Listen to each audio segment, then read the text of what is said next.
Hey everybody, this is आकृति कैथवास और आज हम बात कर रहे हैं कॉन्स्टिट्यूशनल लॉ के एक बहुत ही important series of section articles की which is from 79 to 122 and which is going to be very beneficial for all of you. कैसे प्रेसिडेंट का इलेक्शन होता है, कैसे लोकसभा का इलेक्शन होता है, राज्यसभा का इलेक्शन होता है, क्या मिला के पार्लियामेंट बनता है। अगर पूरी जानकारी चाहिए तो you have to stay tuned till the last. तो सबसे पहले हम अगर बात करें तो आर्टिकल 79 में दिया हुआ है कि पार्लियामेंट किन किन चीज़ों से मिला के बनती है। तो पार्लियामेंट को कंपोज करने के लिए हमारे तीन बेसिक एलिमेंट है। First is Lok Sabha, second is Rajya Sabha and third is president. You can not miss president because it is also the very important part of to constitute the parliament. और वहीं अगर हम बात करें स्टेट लेजिस्लेचर की तो वो दिया है आर्टिकल 168 में, जिसमें जो तीन लोगों को कंपोज करके बनता है। First is legislative assembly, legislative council और उसके बाद हमारा आ गया गवर्नर। गवर्नर इसमें बहुत इंपॉर्टेंट पार्ट होता है, you can not skip him.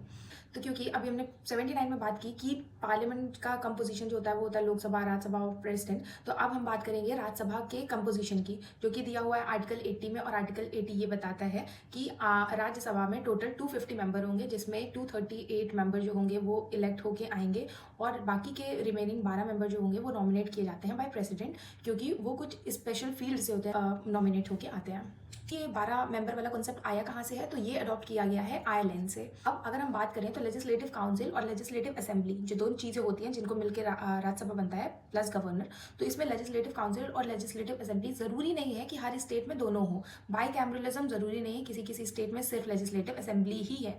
तो कौन कौन से वो स्टेट है जहाँ पे दोनों है, लेजिस्लेटिव काउंसिल और लेजिस्लेटिव असेंबली? इसके लिए I have made a trick which is this ABU KTM, that is Andhra Pradesh, Bihar, Uttar Pradesh, Karnataka, Telangana and Madhya Pradesh. Hope it is clear to you. तो दिस इज 6 स्टेट जहाँ पे ये सारी चीज़ें हैं। पहले एमपी में भी लेजिस्लेटिव काउंसिल थी, पर पार्लियामेंट ने फिर बाद में से एबॉलिश कर दी। लेजिस्लेटिव असेंबली हर स्टेट में है, लेकिन लेजिस्लेटिव काउंसिल जो है वो फिलहाल इस समय रिसेंटली 6 ही स्टेट्स में है। तो देखो, अब सवाल ये आता है कि क्योंकि पार्लियामेंट बनी हुई है ताकि वो यूनियन लिस्ट में जो भी मैटर्स दिए हुए हैं उसके लॉज बना सके, और स्टेट लेजिस्लेचर में जो लॉज बनेंगे वो स्टेट लिस्ट के हिसाब से बनेंगे। तो सवाल ये है कि क्या पार्लियामेंट स्टेट लेजिस्लेचर के मैटर्स पे लॉज बना सकती है, और बना सकती है तो कैसे बना सकती है? तो आर्टिकल 239 में पार्लियामेंट को ये एक्सक्लूसिव पावर दी गई है कि 2/3 मेजॉरिटी से रेजोल्यूशन पास करके अगर कोई मैटर जो है वो नेशनल इंटरेस्ट में है, तब उस केस में पार्लियामेंट जो है वो स्टेट लिस्ट के सब्जेक्ट्स पे भी स्टेट लिस्ट के सब्जेक्ट पे भी लॉज बना सकती है। Now this is also a fact you can not skip, it is very important you to know कि लेजिस्लेटिव काउंसिल जो है वो एबॉलिश की जा सकती है, लेकिन राज्यसभा कभी भी एबॉलिश भी नहीं की जा सकती, because that is a permanent house. की जगह पे डिप्टी स्पीकर तब बैठेगा जब member of Lok Sabha as a president में अपॉइंटेड किसी पर्पज़ के लिए, स्पेशल पर्पज़ के लिए जो प्रेसिडेंट है उसने किसी मेंबर ऑफ लोकसभा को अपॉइंट किया है एज आ स्पीकर, मतलब है तो वो डिप्टी स्पीकर, पर मेंबर प्रेसिडेंट ने कुछ समय के लिए उसे एज अ स्पीकर अपॉइंट कर दिया है तब। और दूसरा सिचुएशन ये है कि जब एब्सेंस हो स्पीकर की किसी भी सिटिंग ऑफ लोकसभा में, तो उस समय डिप्टी स्पीकर जो है वो एज एन स्पीकर एक्ट कर सकता है। तो दूसरी कंडीशन ये बोली गई है कि जब, पहली कंडीशन ये बोली है कि जब स्पीकर एब्सेंट हो तो उसकी जगह पे हम डिप्टी स्पीकर को बैठाएंगे। डिप्टी स्पीकर भी एब्सेंट हो तो प्रेसिडेंट जो है वो अपॉइंट कर देगा किसी भी लोकसभा के मेंबर को कि वो एज अ स्पीकर वहाँ पर काम कर ले। अब अगर एब्सेंस ऑफ स्पीकर, कोई भी सिटिंग है लोकसभा की और वहाँ पर स्पीकर नहीं है, तब वहाँ पे स्पीकर की तरह कौन एक्ट करेगा? तब वहाँ पे स्पीकर की तरह डिप्टी स्पीकर एक्ट करेगा। और डिप्टी स्पीकर भी नहीं है तो जैसा भी चीज़ें लोकसभा एज प्रोसीजर बनाए उस तरीके से भी ऐसा पर्सन जो वहाँ पे प्रेजेंट नहीं है एज अ डिप्टी स्पीकर काम करने के लिए, स्पीकर काम करने के लिए, तो लोकसभा जो है वो किसी भी पर्सन को अपॉइंट कर सकती है कि आप एज अ स्पीकर वहाँ पर काम कर लो। अब आर्टिकल 96 पे आ जाता है। तो आर्टिकल 96 कहता है कि स्पीकर या फिर डिप्टी स्पीकर प्रिसाइड नहीं करेगा। वही सेम चीज़ जो भी हमने राज्यसभा के बारे में पढ़ी है कि अगर उनके ही अगेंस्ट रेजोल्यूशन चल रहा है तो क्या उस वाली मीटिंग को वो प्रिसाइड कर सकता है।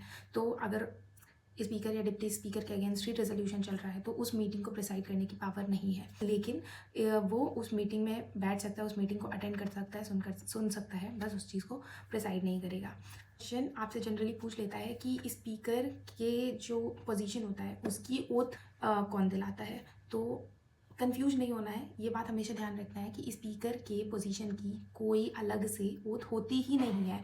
एज ए स्पीकर वो कोई ओथ नहीं लेता है स्पीकर, लेकिन वो लोकसभा के मेंबर होने की जो ओथ होती है वो ली जाती है और वही ओथ होती है। उसके अलावा एज अ स्पीकर कोई अलग से ओथ नहीं होती है। प्रोटेम स्पीकर कौन होता है? प्रोटेम स्पीकर पूछ लिया जाता है। तो जब लोकसभा बनती है तब उस समय तो कोई स्पीकर नहीं होता, बाद में इलेक्ट होता है स्पीकर उन्हीं लोगों में से, है ना। तो उस समय के लिए जो स्पीकर बनाया जाता है ना, उस ड्यूरेशन के लिए, वो शॉर्ट ड्यूरेशन के लिए, तो उसे हम प्रोटेम स्पीकर बोलते हैं। ये एक तरीके का टेम्प्रेरी स्पीकर होता है। जब लोकसभा बनती है तब कोई स्पीकर नहीं होता। फिर प्रेसिडेंट एक डेट डिसाइड करता है कि कब और कौन बनेगा स्पीकर, और तब तक ये जो स्पीकर यहाँ पे काम कर रहा है वही प्रोटेम स्पीकर होता है। अब एक बहुत कॉमन टर्म है yielding the floor. Yielding the floor का मतलब क्या होता है कि जब हमारी लोकसभा चल रही है ना, तो सारे लोग आपस में बातें कर रहे हैं, किसी को मौका मिल रहा है बोलने का, किसी को नहीं मिल रहा है, तो यहाँ पे स्पीकर के पास एक अलग से राइट दिया जाता है कि वो ये कह सकता है कि भाई अब तुम रुक जाओ, अगले को भी मौका दो कि वो भी अपनी बात को बोल ले। तो यही ये जो बात बोली ना कि अगले को भी मौका दो, इसी चीज़ को हम एक कंसेप्ट के नाम से जानते हैं, that is yielding the floor. Article 97 पे आ जाए तो salary and allowances of chairman and deputy chairman की बात करता है। आर्टिकल 98 है जो वो बात करता है सेक्रेटरीट ऑफ पार्लियामेंट की, मतलब लोकसभा और राज्यसभा का अपना खुद का एक स्टाफ हो सकता है, ठीक है। और कभी कभी स्टाफ कॉमन भी हो सकते हैं, तो ऐसा कुछ ज़रूरी नहीं है। आर्टिकल 99 यहाँ बात करता है ओथ और अफर्मेशन की। तो लोकसभा और राज्यसभा के ओथ और अफर्मेशन की तो कौन ओथ और अफर्मेशन दिलाता है? प्रेसिडेंट दिलाता है, या प्रेसिडेंट किसी और पर्सन को भी अपॉइंट कर सकता है उसके बिहाफ में कि आप प्रेसिडेंट दिला दो, और ये बात लिखी हुई है 3rd शेड्यूल में, ठीक है। आर्टिकल 100 बात करता है वोटिंग इन हाउस। किसी भी सवाल उठने पर लोकसभा और राज्यसभा के पास ये पावर है कि वो वोट करवा सकते हैं। स्पीकर और चेयरमैन और कोई भी जो एक्ट कर रहा हो तो उसे वोटिंग राइट नहीं होता है। We already have discussed it. अब हम आ जाते हैं आर्टिकल 100 क्लॉज 2 में, जो बात करता है 100 इंपॉर्टेंट था, पढ़ लिया। 102 पे आ जाते हैं 100 क्लॉज 2। इसमें ये बोला गया है कि कोई पर्सन अगर मिसिंग है, कई लोग एब्सेंट होते हैं, नहीं होते हैं एट द टाइम ऑफ, है ना, कोई भी वोटिंग वगैरह हो रही है तो नहीं होते हैं, तो जो वोटिंग हो रही है ना वहाँ पे वो इनवैलिड नहीं हो जाएगी, वो वोटिंग वैलिड ही रहेगी। या फिर कोई एक्स्ट्रा मेंबर है जो वोटिंग कर रहा है तो वो भी at the time of participation जो भी चीज़ें हुई है तो उसकी भी वोटिंग वैलिड होगी वहाँ पर। 100 की क्लॉज 3 में दिया है कि एक कोरम को कॉन्स्टिट्यूट करने के लिए कम से कम 1/10 मेंबर, टोटल के 1/10 मेंबर होने चाहिए। आर्टिकल 101 में ये बोला गया है कि कोई भी मेंबर जो है वेकेशन ऑफ सीट की बात करता है बेसिकली, तो अगर बोलता है कि अगर कोई भी मेंबर दोनों हाउस का मेंबर है, मतलब लोकसभा का भी राज्यसभा का भी मेंबर है, तो ऐसा नहीं हो सकता, इसलिए उसे एक सीट जो है वो खाली करनी पड़ेगी। और उस कौन सी सीट को खाली करेगा, राज्यसभा की कि लोकसभा की, वो कौन बताएगा? वो पार्लियामेंट बताएगा बाय लॉ कि किस पोजीशन को आपको खाली करना पड़ेगा। 101 के क्लॉज 2 में ये दिया है कि कोई मेंबर पार्लियामेंट का और स्टेट लेजिस्लेचर दोनों का मेंबर भी नहीं हो सकता है। अगर होता है तो प्रेसिडेंट के रूल के हिसाब से उसकी पोजीशन को खाली करवाया जाएगा। क्लॉज 3 101 क्लॉज 3 में बोला गया है कि 102 क्लॉज 1 के हिसाब से डिस्क्वालीफाई हो सकते हैं या रिजाइन करता है तब भी सीट खाली हो जाती है। और ये रेजिग्नेशन हमेशा चेयरमैन या स्पीकर को दिया जाता है। In case of Rajya Sabha chairman को और in case of Lok Sabha speaker को दिया जाएगा। अगर मेंबरशिप का डिस्क्वालिफिकेशन होना है तो कुछ ग्राउंड है जो कि अभी हम पढ़ेंगे 102 में, पर उससे पहले एक प्रोविजन जान लेते हैं कि अगर स्पीकर को लगता है कि रेजिग्नेशन वॉलंटरी नहीं है तो रेजिग्नेशन रिजेक्ट कर सकता है। मतलब this has to be made sure by the speaker कि रेजिग्नेशन, अगर कोई भी मेंबर तो इधर हाउस का मेंबर जो है रेजिग्नेशन दे रहा है तो वो वॉलंटरली, मतलब अपनी मर्जी से दे रहा है। अगर स्पीकर को कहीं भी ये डाउट है कि उसका रेजिग्नेशन वॉलंटरली नहीं है तो वो उस चीज़ को रिजेक्ट भी कर सकता है।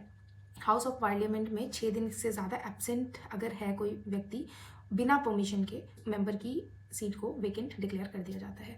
अब 102 पे आ जाते हैं, विच talks about disqualification for membership. इसके ग्राउंड क्या क्या है, कोई पर्सन कब डिस्क्वालीफाई हो सकता है एज अ मेंबर, तो अगर वो ऑफिस ऑफ प्रॉफिट होल्ड कर रहा है, अगर वो अनसाउंड माइंड का है, अगर अनडिस्चार्ज इंसॉल्वेंट है, अगर सिटीजन ऑफ इंडिया नहीं है, या फिर किसी भी रीज़न से पार्लियामेंट ने उसे डिस्क्वालीफाई कर दिया है, या फिर एंटी डिफेक्शन लॉ लग गया है, तो ये सारे ग्राउंड्स हैं किसी भी पर्सन को डिस्क्वालीफाई करने के लिए under article 102। This article is important.